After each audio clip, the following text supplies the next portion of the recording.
77ನೇ ಗಣರಾಜ್ಯೋತ್ಸವದ ಅಂಗವಾಗಿ ನೂತನ ರಸ್ತೆ ಸುರಕ್ಷತಾ ಅಭಿಯಾನ, ದ್ವಿಚಕ್ರ ವಾಹನ ಸವಾರರಿಗೆ 100 ಹೆಲ್ಮೆಟ್ ವಿತರಣೆ. ಇನ್ನು ಕರ್ನಾಟಕ ದಲಿತ ಸಂಘರ್ಷ ತಾಲೂಕು ಸಮಿತಿ ಸಹಯೋಗದೊಂದಿಗೆ ಕೊರಟಗೆರೆಯ ಪೊಲೀಸ್ ಠಾಣೆ ಇಲಾಖೆ ವತಿಯಿಂದ ತಾಲೂಕು ಕಚೇರಿ ಮುಂಭಾಗದ ರಸ್ತೆ ಬಳಿ ವಿನೂತನ ಹೆಲ್ಮೆಟ್ ವಿತರಣಾ ಕಾರ್ಯಕ್ರಮಕ್ಕೆ ಸಬ್ ಇನ್ಸ್ಪೆಕ್ಟರ್ ತೀರ್ಥೇಶ್ ಚಾಲನೆ ನೀಡಿದರು.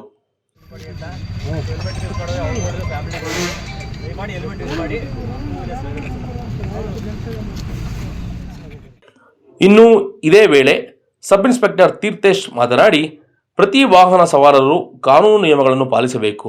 ನಿಮ್ಮ ಕುಟುಂಬದ ರಕ್ಷಣೆ ನಿಮ್ಮ ಕೈಯಲ್ಲಿರುತ್ತದೆ. ದ್ವಿಚಕ್ರ ವಾಹನ ಓಡಿಸುವಾಗ ಹೆಲ್ಮೆಟ್ ಧರಿಸಿ ಜೀವ ಉಳಿಸಿಕೊಂಡು ಜೀವನ ನಡೆಸಿ. ಹಾಗೆಯೇ ಬೇರೆ ವಾಹನ ಚಾಲಕರಿಗೂ ತೊಂದರೆಯಾಗದಂತೆ ಅಪಘಾತಗಳು ಉಳಿದಂತೆ ತಡೆಯಬಹುದು ಎಂದು ತಿಳಿಸಿದರು. ಎಲ್ಲ ಕೊರಟಗೆರೆ ಜನತೆಗೆ ನಮ್ಮ ಗಣರಾಜ್ಯೋತ್ಸವದ ಶುಭಾಶಯಗಳು. ನಾವೊಂದು ಈ ರಸ್ತೆ ಸ್ವತಂತ್ರ ಸಪ್ತಾಹ ಅಂಗವಾಗಿ ಈ ಒಂದು 2 ವೀಲರ್ ಏನು ರೈಡರ್ಸ್ ಇದ್ದಾರೆ ಎಲ್ರಿಗೂ ಹೆಲ್ಮೆಟ್ನ ನಮ್ಮ ಸಾರ್ವಜನಿಕ ವತಿಯಿಂದ ಕೊಡ್ತಾ ಇದ್ದೀವಿ ನಾವು. ಅಂದರೆ ರೋಡಲ್ಲಿ ಹೋಗುವಂಥ 2 ವೀಲರ್ಗಳು ದಯಮಾಡಿ ಹೆಲ್ಮೆಟ್ನ ಯೂಸ್ ಮಾಡಬೇಕು. ಹೆಲ್ಮೆಟ್ನ ಯೂಸ್ ಮಾಡಿದ್ರೆ ಆಕ್ಸಿಡೆಂಟ್ಸ್ ಆದಾಗ ಅವ್ರಿಗೆ ಇಂಜುರೀಸ್ ಕಡಿಮೆ ಆಗುತ್ತೆ. ಸೊ ಎಲ್ಲ 2 ವೀಲರ್ಸ್ ರೈಡರ್ಸು ಕೊರಟಗೆರೆಯಲ್ಲಿ ಹೆಲ್ಮೆಟ್ನ ಯೂಸ್ ಮಾಡಬೇಕು ಈ ಮೂಲಕ ಕೇಳ್ಕೊಬೇಕು.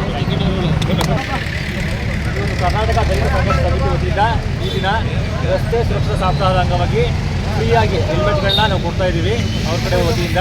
ಸೊ ಹಂಗಾಗಿ ಎಲ್ಲ 2 ವೀಲರ್ ರೈಡರ್ಸು ದಯವಿಟ್ಟು ಹೆಲ್ಮೆಟ್ ಯೂಸ್ ಮಾಡಿ, ಬಿ ಸೇಫ್, ಮತ್ತು ರೋಡಲ್ಲಿ ದಯವಿಟ್ಟು ಹೆಲ್ಮೆಟ್ ಯೂಸ್ ಮಾಡಿ ಅಂತ ಹೇಳ್ತೀವಿ. ನಮ್ಮ ಉದ್ದೇಶ ಏನಂತಂದರೆ, ಒಂದು ಲಕ್ಷಾಂತರ ರೂಪಾಯಿ ಕೊಟ್ಟು ಗಾಡಿ ತೊಗೊಳ್ತಾರೆ, ಅದು ಹೆಲ್ಮೆಟ್ ತೊಗೊಳಕ್ಕಾಗಲ್ಲ ಅಂತ ಉದ್ದೇಶ ಅಲ್ಲ. ನಮ್ಮ ಒಂದೇನು ಅಂದರೆ ಅವೇರ್ನೆಸ್ ಮೂಡಲಿ ಅನ್ನೋ ಒಂದು ಉದ್ದೇಶ ಅಷ್ಟೇ. ಇತ್ತೀಚೆಗೆ ಕೊರಟಗೆರೆಯಲ್ಲಿ ತುಂಬ ಅಪಘಾತಗಳಾಗಿದ್ದಾವೆ. ಅದರ ಕೈಕಾಲು ಕಳ್ಕೊಂಡೋದ್ರಿಂದ ಹೆಡ್ ಇಂಜುರಿ ಆಗಿ ಸತ್ತಿರೋರೇ ಜಾಸ್ತಿ ಜನ ಇದ್ದಾರೆ. ಆ ಒಂದು ಅಂಶವನ್ನು ನಾವು ಪರಿಗಣಿಸಿ ನಮ್ಮ ಸಂಘಟನೆ ಕೂತ್ಕೊಂಡು ಮಾತಾಡಿ, ನಮ್ಮ ಸಂಘದ ದಾದು ಇರ್ಬೋದು, ಮಲೇಶನ್ ಇರ್ಬೋದು, ಭೀಮಣ್ಣ ಇರ್ಬೋದು, ಎಲ್ಲರೂ ಸೇರಿ ನಮ್ಮ ಪೊಲೀಸ್ ಇಲಾಖೆಯಿಂದ ಸಹಕಾರ ಕೇಳಿದ್ವಿ. ಅವ್ರು ನಮಗೆ ತುಂಬ ಹೃದಯದಿಂದ ಸಹಕಾರ ಕೊಟ್ಟಿದ್ದಾರೆ. ಸೊ ದಯವಿಟ್ಟು ಎಲ್ಲ ನಮ್ಮ ಇದು ಉದ್ದೇಶ ಅಂದರೆ, ನಮ್ಮಿಂದ ಒಂದು ಕಿರು ಕಾಣಿಕೆ ಅಟ್ಲೀಸ್ಟ್ ನಮ್ಮಿಂದ 10 ಜನಕ್ಕೆ ಒಳ್ಳೆದಾಗ 10 ಜನ 100 ಜನಕ್ಕೆ ಹೇಳ್ತಾರೆ. ಸೊ ಅಟ್ಲೀಸ್ಟ್ ಒಬ್ಬ ಫ್ಯಾಮಿಲಿನ 4 ಜನ ನಂಬ್ಕೊಂಡಿರ್ತಾರೆ. ಆ ಅವೇರ್ನೆಸ್ ಮೂಡಲಿ ಅನ್ನೋ ಉದ್ದೇಶಕ್ಕೆ ಅವೇರ್ನೆಸ್ ಪ್ರೋಗ್ರಾಮ್ಗೋಸ್ಕರ ಇದನ್ನು ಹಮ್ಮಿಕೊಂಡಿದ್ವಿ. ಈ ಕಾರ್ಯಕ್ರಮ ಯಶಸ್ವಿಗೊಳಿಸಿದಂಥ ನಮ್ಮ ಇಲಾಖೆಯವರು, ನಮ್ಮ ಸಂಘಟನೆಯವರು ಮತ್ತು ಈ ಬಂದಿದ್ದಂತೆ ನಮ್ಮ ಸಹಕಾರ ಕೊಟ್ಟಂಥ ಪತ್ರಕರ್ತರ ಸಂಘದವರು ನನ್ನ ಕಡೆಯಿಂದ ತುಂಬ ಧನ್ಯವಾದ. ಮುತ್ತುರಾಜ್ ಹೊಸಕೋಟೆ, ಕಹಳೆ ಕೂಗು ನ್ಯೂಸ್ ಕನ್ನಡ. ಇದು ನಿಮ್ಮ ಕೂಗು, ನಮ್ಮ ಧ್ವನಿ.